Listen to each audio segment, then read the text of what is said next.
Darnell positioned himself as the architect of Crown and Glory's success. Now nobody seemed certain that story was true. The gala would bring together investors, executives, attorneys, journalists, distributors, and decision-makers from across the beauty industry. In other words, everyone who mattered. It would also include people who spent years ignoring me while praising Darnell. The thought alone made me nervous. On the evening of the event, I stood in front of a hotel mirror, staring at my reflection. For a moment, memories flooded back. The motel, the rain, the trash bag, the $80, the courtroom, the supervised visitation room, the restaurant, everything. 6 months earlier, I couldn't even imagine standing here. Yet somehow I had survived. More importantly, I had changed. The woman staring back at me wasn't the same person who stood outside her own front door begging to be let inside. She wasn't waiting for permission anymore. She wasn't asking anyone to believe her. The truth no longer needed permission. The truth had evidence. Valerie arrived shortly afterward. The moment she saw me, she smiled. "Ready?" I took a deep breath. "Not even a little."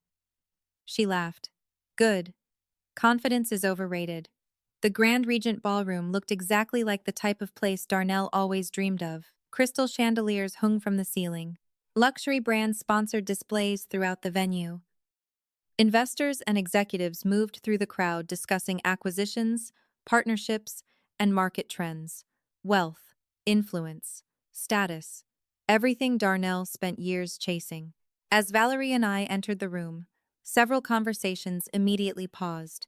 People recognized me, some from photographs, others from old product launches, others from recent news coverage. For months I had been invisible. Suddenly I wasn't. The shift felt strange.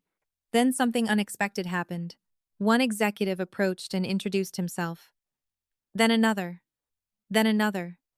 Several apologized for assumptions they made. Others admitted they never realized how deeply involved I was in Crown and Glory's success. One woman actually laughed and said, "Honestly, most of us thought Darnell was the marketing guy." I smiled politely. That's because he was. The conversation spread quickly. Every new introduction led to another discussion. Product development, formulation science, manufacturing strategy, brand positioning, areas I actually understood, areas Darnell never mastered. For the first time, people weren't talking to me because of sympathy. They were talking to me because of expertise. The difference mattered. Across the ballroom, a presentation stage dominated the far wall. Lumiere executives moved around preparing for the evening's keynote announcements. Journalists adjusted cameras. Event staff coordinated seating. Everything felt carefully planned. Yet beneath the polished surface, tension remained. Everyone knew Crown and Glory would become part of the conversation eventually. Nobody knew how. Then I noticed movement near the entrance. The room shifted almost immediately. Conversations slowed. Heads turned. A familiar figure entered the ballroom, Darnell. For a brief moment, I almost didn't recognize him. Not because he looked different. Because he looked smaller. The expensive suit remained. The confident posture remained. But something else was gone. Certainty. The scandal had aged him. The lawsuits had aged him. The public humiliation had aged him. Yet he still carried himself like a man refusing to accept reality. Behind him walked Chloe. For the first time since I met her, she looked nervous. Not frightened. Nervous. The difference was important. Confidence disappears quickly when status disappears. Several guests acknowledged Darnell politely. Most didn't. The contrast was impossible to miss. Weeks earlier, he would have been the center of attention. Tonight, people observed him the way investors observe a declining stock. Interesting. Risky. Temporary. Eventually, his eyes found mine across the ballroom. Everything around us seemed to disappear. No music, no conversations, no movement. Just 6 months of history compressed into a single moment. Betrayal, lies, theft, manipulation, courtrooms, custody battles, Formula 4, everything. Darnell's expression hardened immediately. He wasn't expecting me to be there. More importantly, he wasn't expecting me to belong there. That realization alone made the entire evening worthwhile. Then something even better happened. A senior Lumiere executive approached me directly and extended his hand. Not Darnell. Me. And as cameras quietly began turning toward our conversation, I realized the narrative was already changing. The narrative was already changing. For months, Darnell had controlled the story. He controlled the interviews. He controlled the press releases. He controlled the corporate messaging. He controlled what investors believed and what employees repeated. But stories built on lies have an expiration date.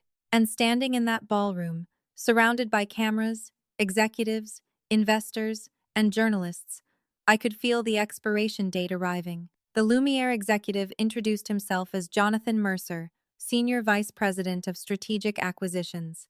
His handshake was firm, his smile genuine. More importantly, he spoke loudly enough for nearby conversations to stop.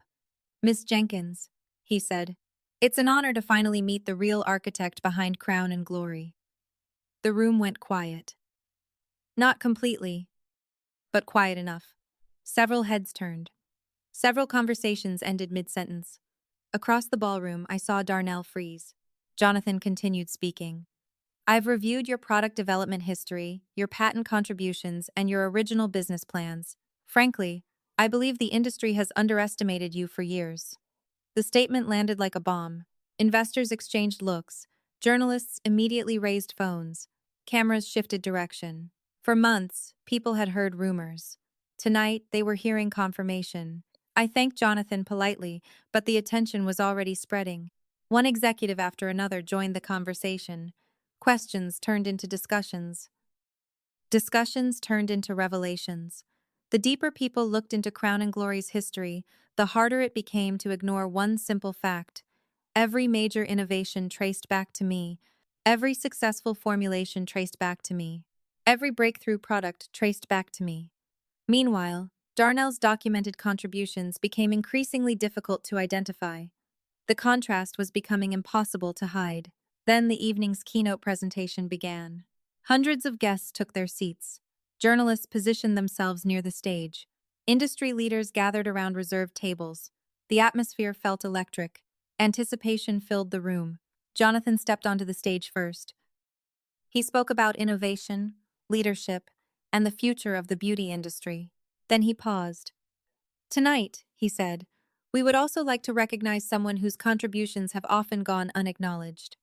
My heart immediately started pounding. Valerie glanced toward me and smiled. "Here we go," Jonathan continued. "True innovation doesn't come from marketing campaigns. It doesn't come from publicity. It comes from the people who create, the people who solve problems, the people who build." Then he said my name. For several seconds, I couldn't move. Applause spread through the ballroom. First polite, then stronger, then louder. I slowly stood while hundreds of people looked in my direction. The same industry that spent years celebrating Darnell was finally looking at the person who actually built Crown and Glory. Cameras flashed. Reporters took notes. Executives applauded. Across the room, Darnell sat motionless. The expression on his face was something I will never forget. Not anger, not embarrassment, fear, real fear. Because for the first time, he could see the story slipping away. Jonathan invited me onto the stage. As I approached the microphone, the ballroom became completely silent. I looked across the audience.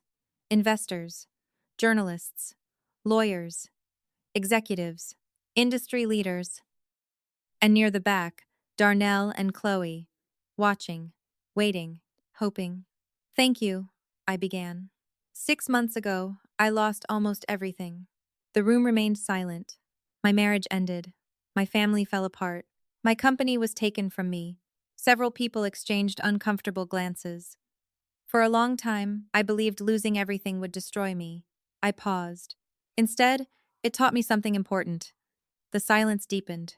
Truth doesn't disappear just because someone steals the microphone. A few people nodded, others smiled.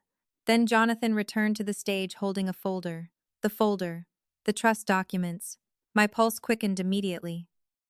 Jonathan opened the file and addressed the audience directly. "During our due diligence process, Lumiere discovered information that fundamentally changed our understanding of Crown and Glory. You could have heard a pin drop.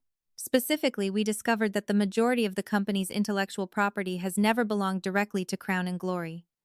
Shock spread through the ballroom. Executives whispered. Journalists leaned forward. Investors exchanged confused looks. Jonathan continued. Those assets have been protected within a trust structure for nearly 2 years. Now people weren't whispering. They were staring. The trustee responsible for those assets is Maya Jenkins. Silence. Pure silence. Then chaos. Questions erupted immediately. Reporters stood. Executives turned toward each other. The Bidey's problemant silence case is in W like any miles. Understand in the day what is tarted problements to the first from there are. Conversations exploded across the room. Because suddenly everything made sense. The patents, the formulas, the licensing agreements, the innovations, the value, the foundation of Crown and Glory had never belonged to Darnell. Not really. And everyone understood it at the same moment. I looked toward Darnell. His face had gone completely pale. Chloe looked even worse. The confidence, the superiority, the arrogance, gone, replaced by panic. Jonathan wasn't finished. Furthermore, he said, our independent review found overwhelming evidence that Miss Jenkins served as the primary creator behind Crown and Glory's most successful products. More applause. Louder this time. Genuine. Earned. Not because people felt sorry for me, because the evidence spoke for itself. The truth was finally visible. Darnell suddenly stood from his chair.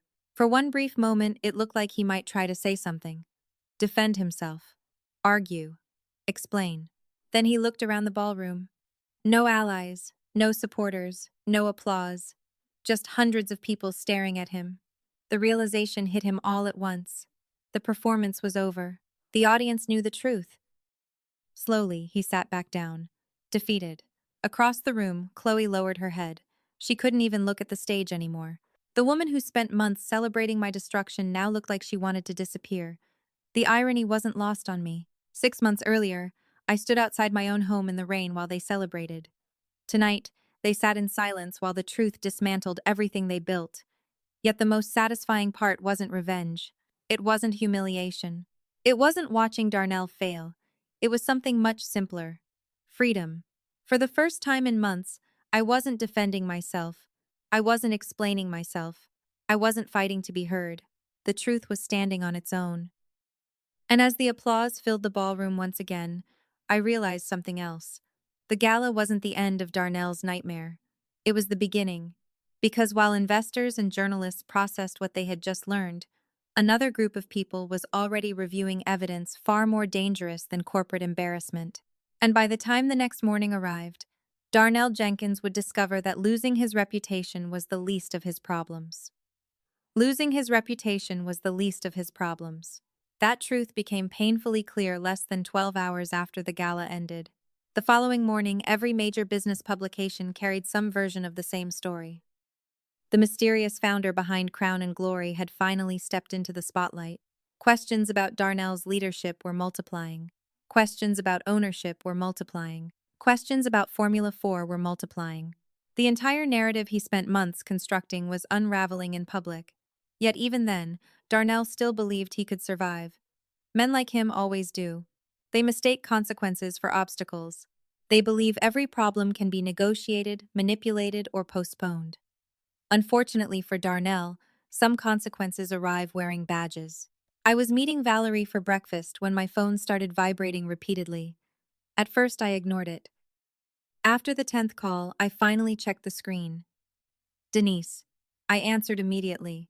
What's wrong? Her voice sounded breathless. They're here. I frowned. Who? Silence. Then 2 words. Federal agents. Everything inside me went still. Valerie noticed my expression immediately. What happened? I lowered the phone slowly. The government happened. According to Denise, federal investigators arrived at Crown and Glory headquarters shortly after 8 o'clock that morning. They weren't asking questions. They weren't scheduling meetings. They were executing warrants. Entire departments were locked down. Computer systems were secured. Records were seized. Executives were separated and interviewed individually. Nobody knew exactly what triggered the investigation. Personally, I had a few guesses. Fraudulent filings, forged signatures, financial transfers, false disclosures. Formula 4. Pick one, or all of them. By noon, panic had completely consumed the company. Employees gathered in hallways whispering. Managers avoided reporters. Legal teams flooded the building. News helicopters circled overhead. Crown and Glory wasn't experiencing a public relations crisis anymore. It was experiencing a criminal investigation. The distinction mattered. One destroys reputations, the other destroys lives. Throughout the afternoon, more details emerged. Several financial transactions connected to the company had attracted regulatory attention months earlier. Internal complaints from former employees had triggered additional reviews. Formula 4 created even more scrutiny. Combined with the forged ownership documents, investigators suddenly had a very long list of questions. Questions Darnell couldn't answer, at least not honestly. Around 3 o'clock, my phone rang again. This time, it was an unknown number. Normally, I would ignore it. Something told me not to. Hello? A professional voice answered immediately. Miss Jenkins? Yes. My name is Special Agent Marcus Reynolds. My pulse quickened. How can I help you? The agent was polite. Respectful even. But the purpose of the call became clear quickly. Investigators wanted information regarding Crown and Glory's ownership structure, intellectual property records, and certain financial transactions.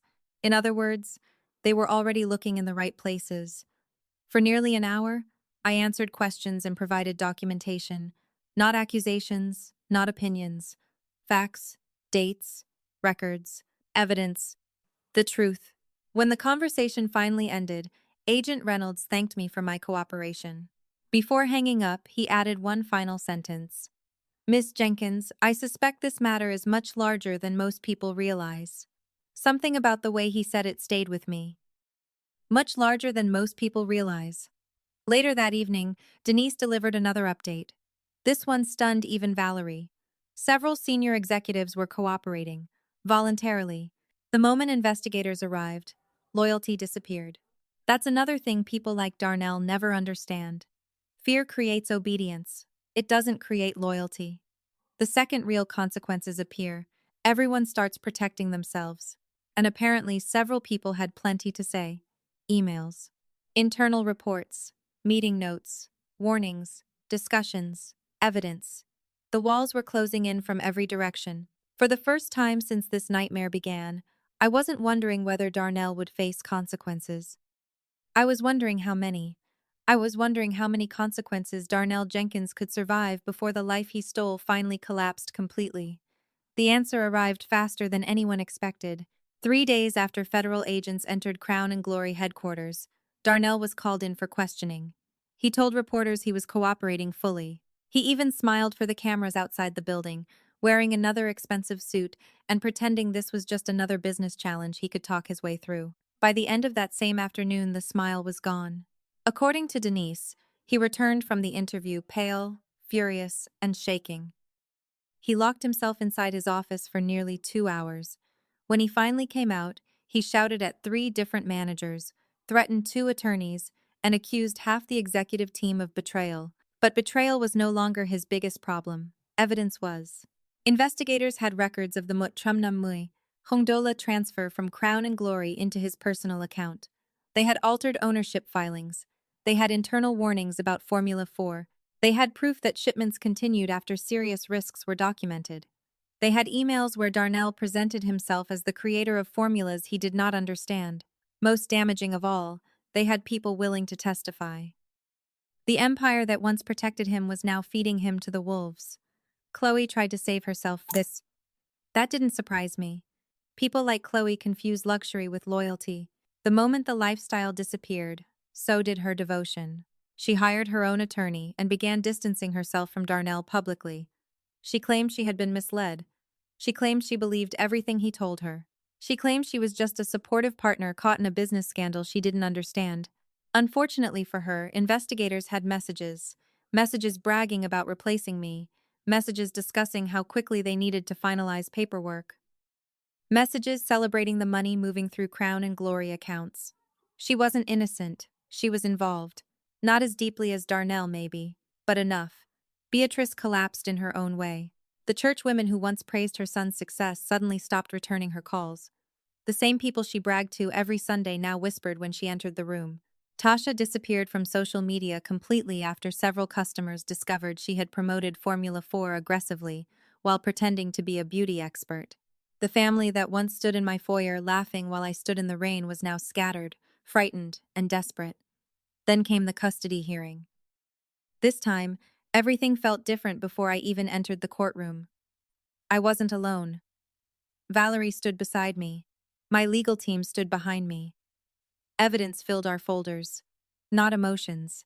Evidence. The kind courts understand. Darnell arrived late, looking exhausted and diminished. No confident smile. No polished performance. No army of attorneys radiating control. Just a man under investigation trying to pretend he still had authority. When the hearing began, Valerie was precise. She presented the manipulated financial transfers, the fraudulent documents, the ongoing federal investigation, the product scandal, the internal communications. Then she addressed the most important issue of all, the children. She showed how Darnell used wealth, gifts, and false narratives to alienate Jordan and Aaliyah from me. She showed messages where he discussed controlling their perception of me. She showed patterns, dates, behavior, proof. For months, Darnell painted me as unstable. Now his own actions told a different story. The judge listened silently. This time, I did not need to scream to be heard. The evidence spoke louder than I ever could. When the ruling came, I held my breath. Primary custody was transferred to me pending further review. Darnell's visitation was restricted. Counseling was ordered for the children. For several seconds, I couldn't move. Then I covered my mouth with one hand as tears filled my eyes. Not tears of defeat, not tears of humiliation, tears of release. That afternoon, Jordan and Aaliyah came home with me. Not to the old house, not to the place where everything broke, to a small apartment Valerie helped me secure near their school. It wasn't luxurious, it wasn't perfect, but it was peaceful. Aaliyah hugged me first. Jordan stood in the doorway for a long moment before finally walking over and wrapping his arms around my waist. "I'm sorry, Mom," he whispered. I held him so tightly I was afraid I might never let go. "You don't have to be sorry," I told him. "You just have to know I never stopped fighting for you." Months passed. Crown and Glory never recovered. Lawsuits buried it. Retailers abandoned it. Investors fled. Darnell eventually faced charges connected to fraud, financial misconduct, and the distribution of unsafe products. The courts would decide his punishment, but in many ways his sentence had already begun. He lost the company. He lost the lifestyle. He lost the image. He lost the family he tried to control. He lost the story. As for me, I launched Aura Noir quietly at first, then not quietly at all. Customers came because of the products, but they stayed because of the trust. My new company was built differently from the beginning. Transparent testing, independent safety reviews, strong legal protections, a leadership team that respected science and integrity. Denise joined me. Marcus joined me. Evelyn joined me. Jamal handled logistics. Valerie remained my fiercest advisor. Together we built something stronger than Crown and Glory ever was. 1 year after the night Darnell threw me into the rain, I stood inside Aura Noir's new headquarters, watching Jordan and Aaliyah run through the lobby laughing. Sunlight poured through the glass walls. Employees moved through the laboratory with confidence and purpose. On the wall behind my desk hung a framed copy of the trust documents that saved everything. Beside it, I placed one small item inside a glass case. A crumpled $20 bill, the same one Darnell threw at me on the welcome mat. People always ask why I kept it. The answer is simple. It reminds me that the lowest moment of your life can become the foundation of your greatest comeback. Darnell thought that bill represented my worth. He was wrong. It represented the exact price of his arrogance. He gave me humiliation. I turned it into fuel. He gave me betrayal. I turned it into strategy. He gave me nothing. I built everything. So if you are listening to this while someone in your life is making you feel small, remember this. Being underestimated is not a weakness. Sometimes it is protection. Sometimes it allows you to move in silence, rebuild in private, and rise so powerfully that the people who buried you have no choice but to watch you bloom. My name is Maya Jenkins. I lost everything in a storm, but I walked out of that storm as the woman they should have never tried to destroy.